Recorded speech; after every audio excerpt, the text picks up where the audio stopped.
Show of hands, how many of you believe that Jesus Christ could return at any moment? Okay, almost all of you. Let me ask you a different question. Don't raise your hands just yet. But how many of you would really want him to return before I'm done speaking today? Think about it first. Do you really want Jesus Christ to return before I am done speaking today? How many of you would really want that? Okay, not even half. It's interesting, I did that the other week, last weekend when I was at Ventura. I had 300 guys in front of me and asked them the same question. First one, everyone raised their hand. Second time, only about 30 of them raised their hands. 1 out of 10 said they wanted Jesus Christ to return right then. And there's different reasons. Some people say, well, I don't want to return yet because I have some people I need to talk to. And I want to talk to them first and make sure, they understand. And, and that's a good reason. The question is, well, what are you waiting for? What if he does return before I'm done speaking? But there are others, and I'm guessing more of you, who just say, well, I'm not ready for him to return yet because there's some things I'd like to get right in my own life. I mean, for much of my life, I did not want Jesus to return. I understood that truth in Scripture, but there's so much about me where I just I'm not at peace with where my life is right now. I'd like to get some things together. I'd really like to be found really serving him and living in a certain way. But the sad thing is I've been asking this question as I've been traveling around and speaking, and I find that most Christians in America do not want Jesus to return yet. And yet the Bible talks about it as this thing that we should be so anticipating and so looking forward to.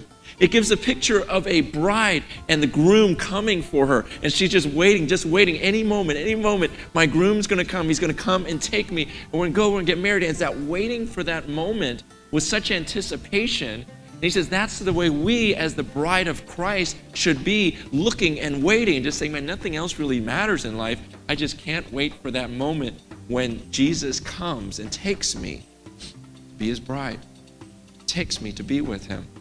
Is this something you're excited about? Because what an awful way to live, to wake up each morning and say, I hope this isn't the day that Jesus returns. Instead of having the anticipation of going, this could be the day. This could be the greatest day of my life. This could be the day when Jesus Christ comes back for me. See, in Luke chapter 12, Jesus uses a different analogy about this anticipation for the return of Christ. And he uses this picture of servants waiting for their master who's been away at this wedding banquet. And he starts his passage in verse 35. Luke 12, verse 35, he says, excuse me if I keep breaking. I've got the flu and I've been on NyQuil all night, so I'm all over the place. Luke 12, verse 35 says this, be dressed, ready for service, and keep your lamps burning, like men waiting for their master to return from a wedding banquet, so that when he comes and knocks, they can immediately open the door for him. It will be good for those servants whose master finds them watching when he comes. I tell you the truth, he will dress himself to serve, will have them recline at the table, and will come and wait on them. It will be good for those servants whose master finds them ready, even if he comes in the second or third watch of the night. Okay, so in talking about the return of, his own return, he's saying it's like a bunch of servants at this house, and the master goes away to a wedding banquet. And so he comes back. He doesn't say what time he's going to come back. He's going to come back sometime. And he says, and when he returns, it'll be good for those servants who are actually ready to serve. Not the ones that are asleep, not the ones that are doing their own thing, but the ones that are waiting for his return, ready to open the door right when he knocks. He says it's going to be good for those servants. He uses this phrase in verse 35. He says, be ready and dressed for service. The term actually literally in Greek it just says gird up your loins. Okay, and the idea is, back then they would have these robes, these long flowing robes, and you just kind of have them, just kind of out there and just like, a big bed sheet.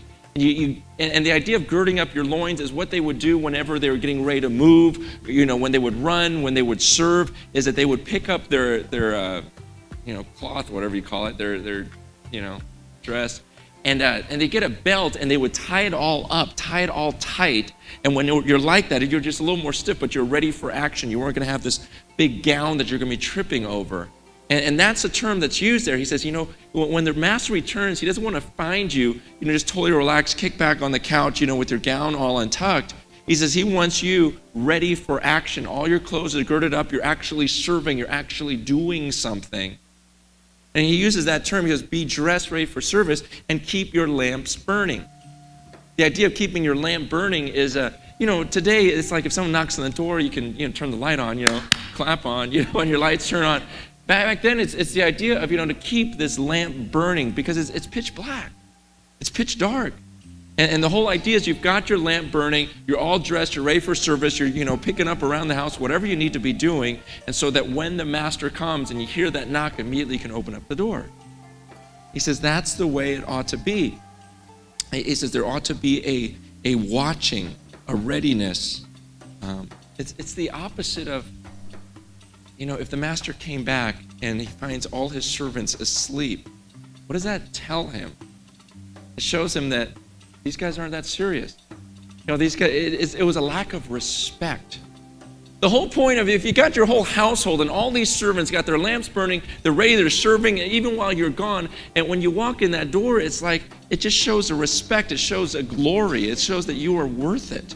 You are worth waiting for. We serve you when you're not watching, when you're not here. We're ready for you.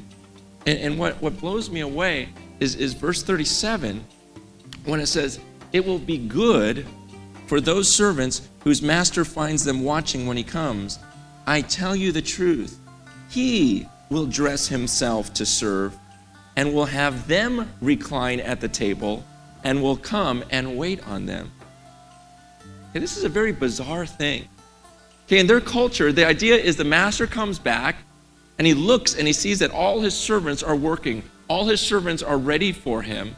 And he is so blown away by that he tells his servants, hey, why don't you guys sit back at the table and let me serve you? Okay, that's just something that never happened. But as I was looking at this is the first time I ever really thought about it. Jesus is talking about his return, and he says, if I find you like those servants waiting and watching, he goes, guess what I'm going to do? I'm going to serve you. I just want you to imagine that for a second. Can you picture, I've never thought about this, but can you picture Jesus serving you? Just think about that for a second. What would that be like when Jesus Christ returns and you're ready, you're serving him, you're watching for him, you're waiting for him, and he comes and he sees you so ready, he says, you know what? I want you to recline. I want you to recline at this table and let me serve you. I got the chills this week just thinking about that. What would that be like to have the Son of God, God himself, humble himself and serve me? That thought had never even entered my mind. All I think about is I'm going to serve God. I'm going to do this for him. And yet he says, man, I find you. And that's Jesus. He says, it's going to be good for those of you who are watching and waiting for me, serving me. Because when I see that, I'm going to come and I'm going to tell you to recline at the table and I'm going to serve you. Pretty amazing thought. It will be good, it says in verse 38, for those servants whose the master finds ready, even if he comes in the second or third watch of the night. The night was divided into 3 watches. It'd be like 6 to 10, 10 to 2, then 2 to 6 in the morning. And the whole idea is, he goes, hey, even if the master's been gone to this banquet, and now it's 2, 3, 4 o'clock in the morning, and he comes in, and maybe some of the people are sleeping, he goes, but the servants that are still awake, the servants that are still doing it, this is going to be really good for them. Because you can imagine, as a servant, what's going to happen as it gets later and later and later. People start nodding off, right? And there's just a few still awake, still waiting, because man, it's going to be really good for them. You guys, I think that's just a perfect picture of America. It's like the longer Christ waits, the longer he tarries, it's like you see more and more people get this kind of apathetic toward it. And it's hard Because some of us that grew up in church, and some of you guys have been in church a long time, and you remember the first time you heard about Jesus' return. And you remember how you're just like anxious for, like, wow, he could return any day. And you start taking it seriously. Wow, he could return today. Is my life together? But then after a few years, you start going, okay, I've kind of gone down that route. And suddenly we're not as prepared anymore. We're not as ready anymore. And we can start dozing off. We start doing our own thing, start getting lazy, and we no longer think about the return of Christ. And so he gives a serious warning in verse 39. He says, he changes the analogy. He says, but understand this, if the owner of the house had known at what hour the thief was coming, he would not have let his house be broken into. You also must be ready, because the Son of Man will come at an hour when you do not expect him. Okay, so then he changes the analogy to, and before he was saying servants to a master, he goes, but now he says it's like a thief is going to break into your house. He says, if you knew what time the thief was coming, you could be prepared, right? It'd be kind of nice if you knew exactly when a thief was going to come. You call the police over to your house, or take matters in your own hand, whatever you want to do. Turn on the sprinklers, get them wet, whatever. It's just the whole idea, if I knew what time he was coming. But the point is you never know. You don't know when a thief is going to come. And so you just have to be ready all of the time. And he goes, that's that picture of, look, I'm not telling you when I'm going to return. You just need to be ready at any time. You just have to be prepared for it. I've used this illustration before, but it's like the only one I know for this. My wife's grandmother, Clara, we were at this little family get together. We went over to Moore Park Melodrama. I told you guys this story a few years ago, and it was so cool because we went to this play, right? And during halftime, I look over to Lisa's grandma, and I go, hey, what'd you think? Because there's kind of break, everyone's getting drinks and stuff. I go, hey, what do you think about this so far? And she looks at me and she goes, oh, honey, I don't want to be here. I'm like, well, why? It was a good play. It's kind of clean. There's nothing bad. I go, what I like about it is there's no bad words. They're all doing good things. There's nothing evil about it. And she goes, oh, it's not that. And I go, well, why don't you want to be here? And she goes, I just don't know if this is where I want to be when Christ returns. It's like,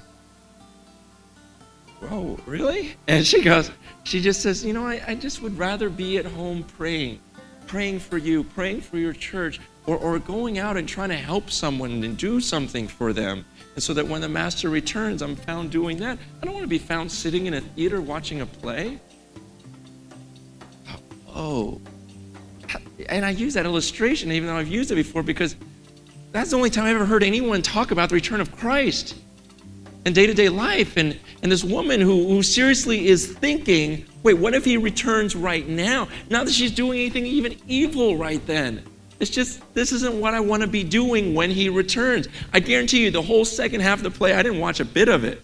The whole time I'm thinking, maybe she knows something, And seriously, through the whole second half of the play, the whole time I was just praying for people and just thinking, I want to be doing something eternal. I want to be focused on it. If he returns right now, I want to be found like one of those servants that's actually doing something, serving him, and being okay with that. It's like, how many people on this earth do you really know that live like that? I'm not saying she's this perfect woman, but it's just, how many people even ever talk about it? Of, would it be okay if he returned right now? How about right now? How would he find me? Does that even enter your mind? Because you have these passages about him saying he wants us to be like those servants ready for action. He wants us to be like a householder just waiting for that thief to come. You just know he's going to be there. How do you categorize yourself? Are you one of these servants that's girded up, you're dressed, ready for service, your lamp's burning, you're waiting for him to come? Or are you a servant that's just kind of kicking back, laying on the couch, not even thinking about him returning? Well, he goes on, verse 41. Peter asks, Lord, are you telling this parable to us or to everyone? The Lord answered, who then is the faithful and wise manager whom the master puts in charge of his